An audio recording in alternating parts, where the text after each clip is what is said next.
What's up, guys? Come on, come on, come on. Let's get some energy in here. Come on. That's it. Right. It's really early in the morning. I know you guys are all tired and hangover from last night, but let's try go through this day without sleeping there like zombies. I know you're sleeping over there. Wake up. Yeah. This changed my life.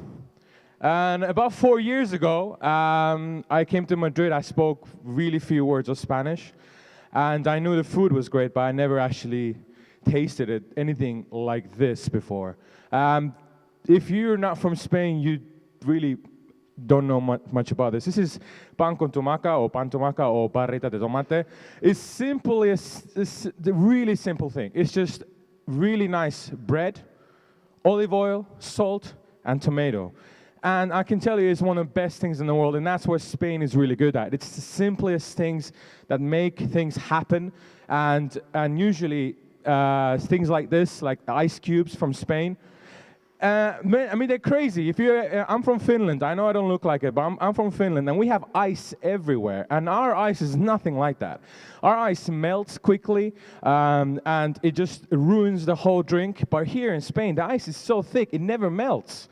Your drink is cool the whole time, and that's what they should be doing in here in this country. It should be concentrating in things like that, making simple things, making very important things into simple things, and marketing in a good way, which unfortunately Spain is not very good at. Does anyone know what this is? It's a rhetorical question, don't answer it. This is a tomb of one of the greatest guys in the world, and I'll tell you that 95% of Spaniards don't know even who he is or where he is. That's the tomb of Christopher Columbus.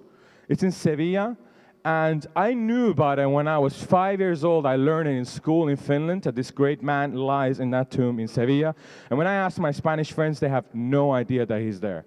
And this is a guy who discovered the new world for the Europeans. So he's there, he's chilling in that tomb, and you guys don't know even that he is there. It's kind of sad. That was his map. That was the idea of him to go actually discover the new worlds, the riches, and to bring the Castilian language to the whole world. And still, people don't know where he's laid, and it's sad. It's really, really sad. This is the perception Spaniards have of Europe. As you can see, don't get offended, but if you actually look at Portugal, I love it. It just says windshield. It just covers the wind for the Spaniards, and Iceland is a fridge. So Spain is like a really well-positioned country, and it has a population of almost 50 million people. And the language is spoken by nearly 500 million people. I mean, there are not many languages in the world that do that. And this is in the morning of the event I was actually organizing. My name is Kayvan, and I was organizing an event called Startup the Fusion with my crazy partner Alex.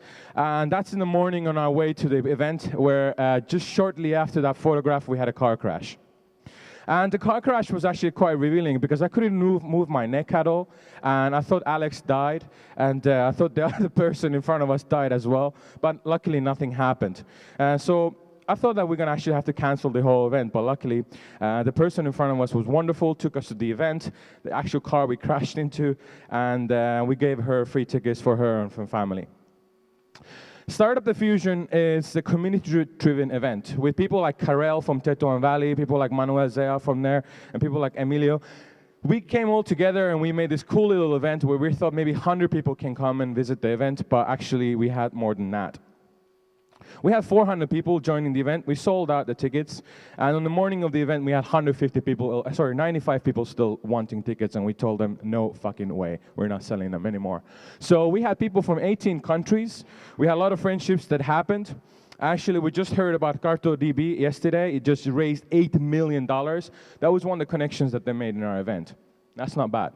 So we had Walking and MiFi. It's a pretty cool partnership. These guys, Walking is a little startup. They're actually from Madrid.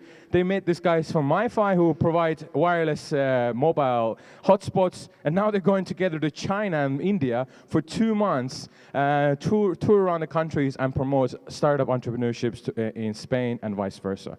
I think that's awesome. Also, the Amazon CEO of Spain and Latin America was there, and he met this company called Robotware, and now this guy's product is in Amazon, and it's selling thousands a week. So that's pretty awesome.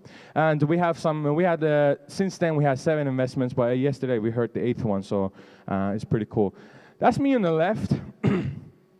If you know who that guy on the right is, then you are actually pretty much aware of Spanish startup system. The guy on the extreme right is the CEO of the world's 3rd biggest pizza company, Telepizza. And Spaniards don't know that. I mean, it's crazy. My great friends who are actually in startup ecosystem, really like chiefs and CEOs, they don't know Telepizza is the 3rd biggest pizza company in the world. They have 65,000 employees. If this was an American company, everywhere would you see everywhere, Telepizza, world's 3rd biggest pizza company, blah, blah, blah. But in Spain, there's nothing like that. You guys just too modest, you don't do marketing really well. But here is 3rd biggest pizzeria company in the world, hiring 1,000 people per month, making about 5 million, selling about 6 million pizzas a day. I was with him watching when Spain got destroyed by Holland 5-1 in World Cup football, sorry about that. He lost 4 million pizza sales on that game. And he was sharing his ideas and his disasters as well. Guy next to him is Genaro Garcia that we found. He was the CEO of GoX. 3 days later, we found out that he was lying for 4 years of all the company accounts, and he's probably going to go to jail for being in tax fraud and so on. But he is not representing the startup ecosystem here. No way at all. But we have to say that bad apples are everywhere. So, briefly about Madrid startup scene. There's about almost 3,000 startups, almost 300 investors. We had almost 300 great accelerators. Let's say from those, exceptions are definitely at Tetuan Valley. I really, really suggest you guys go and talk to Karel, because he's not only a great guy, but Tetuan Valley rocks the house as well. They actually stored all our gin for the event, and they gave us like volunteers, and they helped us without any questions at all. They didn't want anything in return. That's the kind of ecosystem you want to build in your country or in your city. Billion-dollar mobile startups. There are not many mobile startups. They're the fastest growing startups in the world. And there are only 20 of them, and you can see them all here. Now, there are none from Spain. There's just few from Europe, and they're mostly in Sweden or Finland. And we should be getting somewhere where Dropbox is right now, or Uber. We have something even better than Uber. It's called Cabify, and they're so crap at marketing that they're never going to reach Uber unless they go full house aggressive. And they're amazing service, very, very good service. Hopefully they're also looking at changing. These are all the investors from abroad that has invested in startups in Spain. It's not much, is it?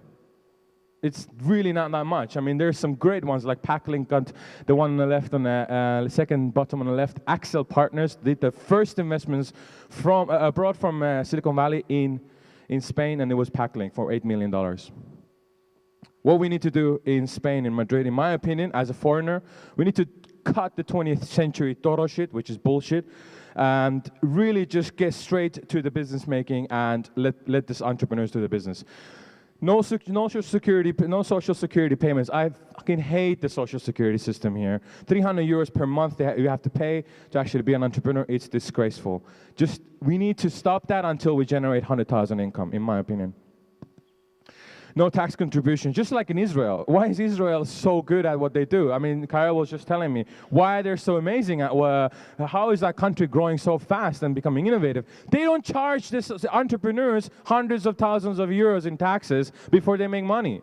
They don't do that. They let them grow, they let them be successful, and then they start taking taxes from them. Another thing, tax reliefs and incentives for investors. Again, Israel does that. You invest in an Israeli startup, and you get tax incentives. So, quickly, briefly. We need to bring in startup visa as well, and I think we need to have more quality events like this in Spain. So, don't commit business suicide, and please stop the bullshit. Do more walking. Thanks very much.